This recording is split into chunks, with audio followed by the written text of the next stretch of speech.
আজকে তোমাদের সাথে শেয়ার করব রেস্টুরেন্ট স্টাইলে নোয়াবি একটা চিকেন কারি।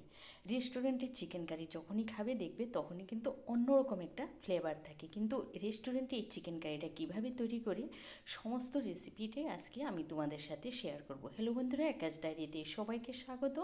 যারা আমার চ্যানেলে নতুন আছো প্লিজ চ্যানেলটা সাবস্ক্রাইব করে পাশে থাকা বেল আইকনে ক্লিক করে দিও, তাহলে যখনই নতুন নতুন ভিডিও আপলোড দেবো সবার আগে পৌঁছে যাবে তোমাদের কাছে।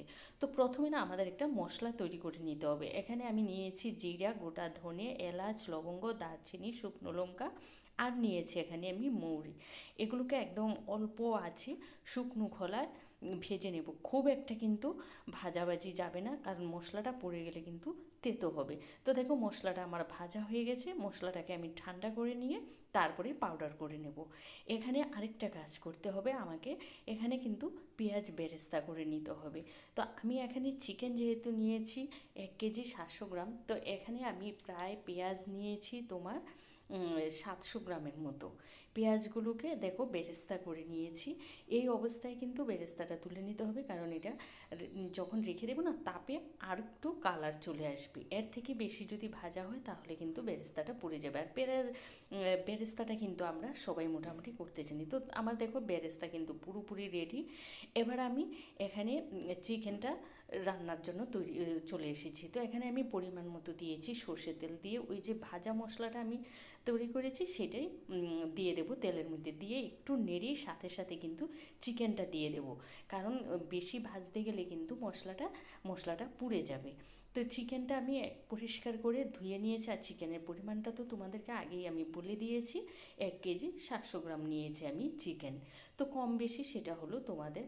তো এখানে আর কোনোই কাজ নেই, একদম অল্প আছে। আমি চিকেনটাকে ঢেকে ঢেকে কষিয়ে নেব। এই চিকেনটা কষাতে কষাতে আরেকটা মশলা তৈরি করে নেব। এখানে ওই যে পেঁয়াজ বেরেস্তা নিয়েছি কাজু বাদাম, আর নিয়েছি টক দই। এই সমস্ত কিছু একসাথে আমি পেস্ট করে নেব। এবার দিয়েছি দেখো চিকেনটা কষাতে কষাতে এর মধ্যে আদা বাটা আর দিয়েছি রসুন বাটা। পরিমাণটা কিন্তু আমি লিখে দিচ্ছি, তোমরা অবশ্যই চেক করে নেবে। তো আবারও কষিয়ে নেব। আর কোনোই কাজ নেই, এভাবে কিন্তু শুধু আমি কষাতে কষাতে যাব। আর অবশ্যই অল্প আছে ঢেকে ঢেকে কষাবে, তাহলে দেখবে চিকেন থেকেও কিন্তু জল ছেড়ে আসবে। তো কষাতে কষাতে মাঝখানে আমি দিয়েছি নুনটা কিন্তু প্রথমে দেবে না। চিকেন রান্নার কিন্তু এই একটা সিক্রেট তোমরা মাথায় রাখবে। নুন যদি শুরুতে দাও না তাহলে চিকেনটা দেখবে একটু স্টিক হয়ে যায়, আর নুনটা যদি মাঝখানে দাও তাহলে দেখবে চিকেনটা ভাঙবেও না, চিকেনটা একদম সফট হয়। ওই যে পেঁয়াজের বেরেস্তা আর কাজু বাদাম টক দিয়ে পেস্ট করেছি সেটাও দিয়ে দিয়েছি। দেখো চিকেনটা আর ধুয়ে না, পাত্রটা ধুয়ে একটু জল দিয়ে দিয়েছি, সেটা হয়তো স্কিপ হয়ে গেছে। তো চিকেনটা যেহেতু ঢেকে ঢেকে আমি কষিয়েছি, চিকেনটা থেকেও কিন্তু বেশ ভালো জল উঠেছে। আর ওই যে পাত্রটা ধুয়ে একটু জল দিয়েছি ওই জল, আমি আর এখানে এক্সট্রা কোনো জল ব্যবহার করিনি, কারণ এটা কিন্তু একটু গ্রেভি গ্রেভি হবে। আর দেখো তেলের পরিমাণটা কিন্তু রেস্টুরেন্টে আমরা যখন এই রান্নাটা খেতে যাই তেল কিন্তু অনেক পরিমাণে থাকে, যেহেতু আমরা ঘরে রান্না করেছি সেহেতু তেলের পরিমাণটা একটু কম দিয়েছি।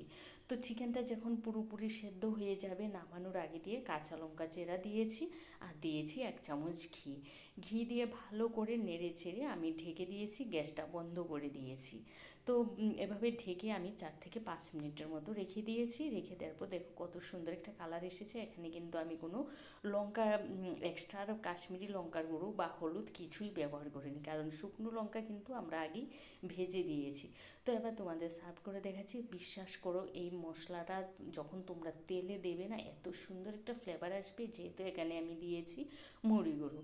অবশ্যই অবশ্যই তোমরা এই পদ্ধতিতে একবার চিকেন তৈরি করে খেয়ে দেখো। ভাত, রুটি, পরোটা, সব ফ্রাইড রাইস, পোলাও সব কিছুর সাথে কিন্তু বেস্ট জমে যাবে এই রেসিপিটা। ভিডিওটা ভালো লাগলে তোমরা চ্যানেলটাকে সাবস্ক্রাইব করে আমার পাশে থেকো, আর লাইক শেয়ার কমেন্ট করতে কিন্তু ভুলো না। তোমাদের সবার ভিডিওতে আমি একটা করে লাইক দিই, কিন্তু তোমরা কিন্তু অনেকেই ভিডিওতে লাইক দাও না। তোমরা ভালো থেকো, সুস্থ থেকো, আবারও দেখা হবে নতুন ভিডিও নিয়ে। আজকে মতো টাটা।